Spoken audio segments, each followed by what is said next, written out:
Hello! When your hair is feeling dull and lifeless and you just need a kick, you need something that's going to really help you. So today we're going to look at how to make shampoo bars with a recipe that's just great for hair growth and fixing that dull, lifeless hair. Hi, I'm Sarah Janes from Soap School. It's lovely to have you with me today. This is a really super simple recipe. It doesn't use millions of ingredients, and I really hope that you enjoy it. If you want to grab the recipe for this, you'll find it underneath the video, but I will try and put all of the ingredients up on the screen as we use them. So the first thing I need to do is to just mix my lye solution. And there's a bit of a twist to this recipe because we're going to be using a bit of an unusual ingredient, and honestly it is wonderful.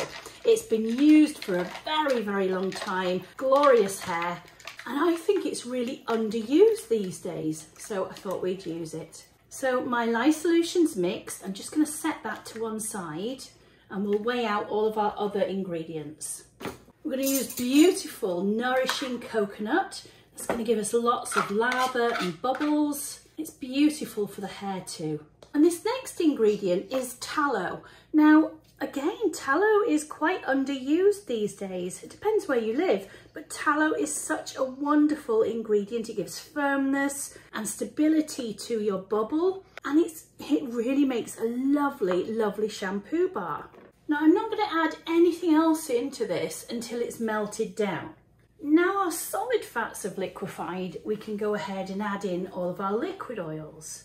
We're going to use 100 grams of castor oil.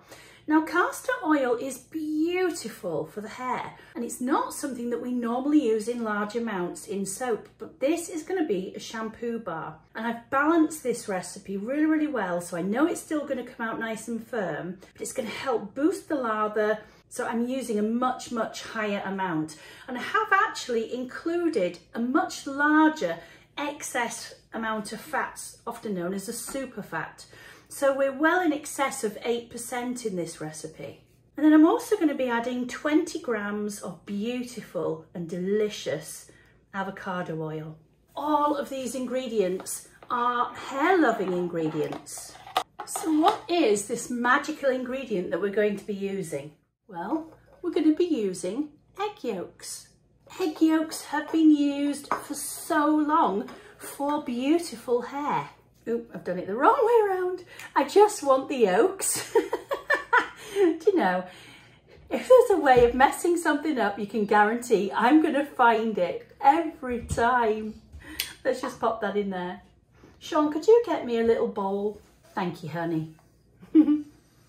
Now I'm using 2 egg yolks. You can use less, but eggs are absolutely beautiful. Each one of these is around about 5 grams of fat in it, so that's going to be additional fat as well as the fats that we've added into the recipe to keep this lovely and nourishing. And of course we've got those beautiful nourishing oils, but eggs contain other things too. For a start, they've got vitamin A, vitamin D, vitamin E, vitamin K, and of course, biotin, sometimes known as vitamin H. And they contain beautiful fats and lots of protein, as well as something like selenium, which is also great for the hair. I'm going to add the eggs straight into our oils. Now, many people say that eggs are particularly good for thickening hair and for hair growth. I can't say whether it does or not, but if that's something that you are struggling with, maybe try it and see how it works for you. So I'm going to give this a little bit of a blitz.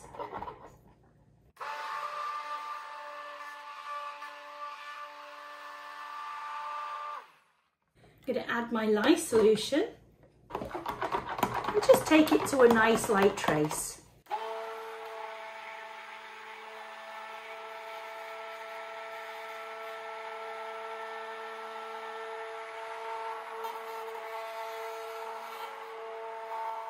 Now, because we're using tallow, it's going to take longer to trace than you might be used to with some soap recipes.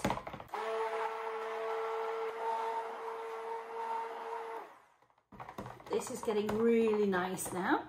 And I'm going to be using an essential oil blend, but of course you could keep this completely natural. You don't need to have essential oils in there, or if you prefer, you could use a cosmetic fragrance oil as well. And I'm using 15 grams, which is just over ½ an ounce.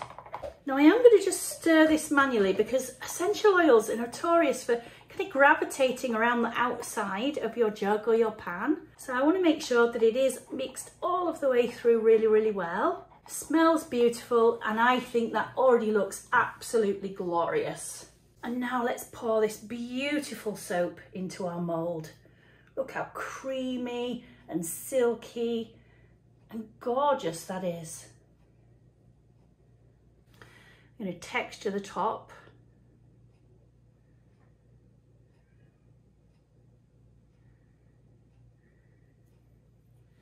Do I do it the other way or leave it just like that?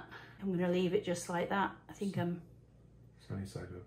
Yeah, I'm just going to actually do a double layer. And then just clean the edges a little bit. And I'm going to leave this now until tomorrow and cut it and show you how beautiful that's come out. And I'll do a lather test so you can see that glorious lather. So let me know, have you ever used egg shampoo? Have you ever tried egg in your shampoos or even in your soaps for that matter? I'd love to hear from you. And it's done, our beautiful shampoo bar. Don't forget you can get the recipe for this underneath the description. Ooh, we've got a partial gel. That's because I didn't insulate it. So this darker area gelled and the outside didn't. Right, let's cut these wonderful bars, our egg shampoo bars. You really can understand why so many people love to use egg shampoos. And this is going, ooh, it's like a miracle. This green area in the middle will not stay that colour. It's going to end up more like this colour. But it's quite magical when you cut into a soap that hasn't dried and you see these wonderful changes in colour. It doesn't do it with all soaps, but sometimes you actually do get to see the areas that are already starting to dry and then the wetter soap on the inside. Some of the colours that can come out of these can be absolutely amazing. They won't stay, sadly. I like to dry my soaps for at least 4 weeks normally. So I'm going to do a lather test and just show you how beautiful the lather actually is on this. Because a lot of people do like a nice bubbly lather in a shampoo bar. So I'll actually put a photograph of this up in about 4 weeks when the bars have been able to dry a lot more. And then you'll actually be able to really see how much that coloration changed in the bar. And I'll pop it into the community tab area so that you can actually see it. But for now, let's just create some beautiful lather. Now the bar's a little bit soft still. It's literally just come out of the mould. But look at the lather already, and that's before I even work it. It's gorgeous. It has a lovely feel. And of course, the egg yolks are thought to be really, really good for both strengthening the hair and for hair loss. So do give it a try. Gorgeous, thick, dense, creamy lather. And a lot of this dense creaminess is coming from all of those lashings of castor oil that we used.